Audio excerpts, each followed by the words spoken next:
تو پھر جان لیجئے میں ایک بہت سخت بات کہنے لگا ہوں.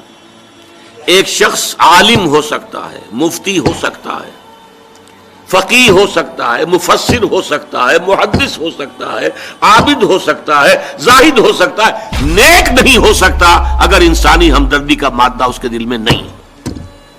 تم ہرگز نیکی کے مقام کو نہیں پہنچ سکتے جب تک خرچ نہ کرو اس میں سے جو تمہیں محبوب ہے.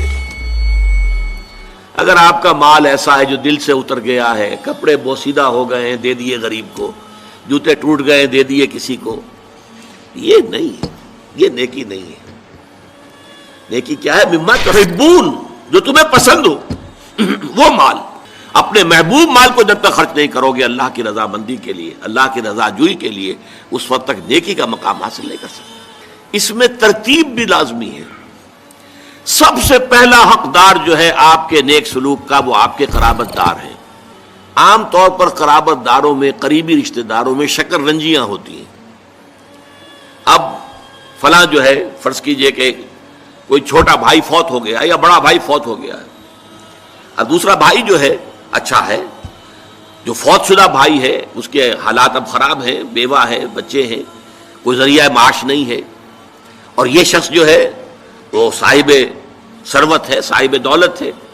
یہ اوروں کو تو خیرات دے گا، اپنے یتیم بھانجا اور بتیوں کو نہیں دے گا. کیوں؟ انہوں نے یہ کیا تھا، انہوں نے یہ کیا تھا، انہوں نے فلاں وقت یہ کہہ دیا تھا، وہ بھابھی نے فلاں وقت جو ہے میرے ساتھ یہ معاملہ کیا تھا. اس حوالے سے شکر رنجیوں کی وجہ سے ان کو چھوڑ کر دور دراز جا کر ریوڑیاں بانٹی جائیں گی، لیکن جو اصل حقدار ہیں ان کو چھوڑ دیا جائے گا. اس کا تجزیہ کیجئے. اس کا مطلب ہے یہ اللہ کے لیے نہیں دیا جا رہا. اگر اللہ کا جذبہ ہو اللہ کو راضی کرنا تو پھر تو دیکھو کہ اللہ نے سب سے پہلا حقدار کس کو بنایا. پھر تو دیکھنا ہوگا ترتیب اللہ کی.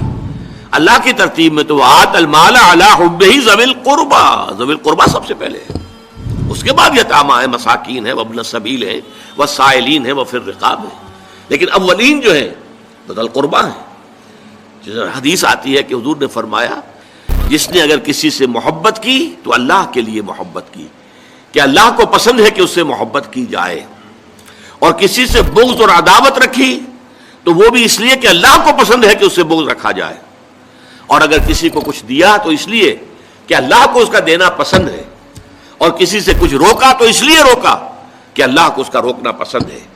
یعنی انسان کے تمام اعمال کا اصل موٹو جو ہے وہ ذات باری تعالی اور اس کے احکام اور اس کی پسند اس کی ناپسند بن جائے. اگر یہ ہو جائے تو ایسے شخص نے تو اپنے ایمان کی تکمیل کر لی.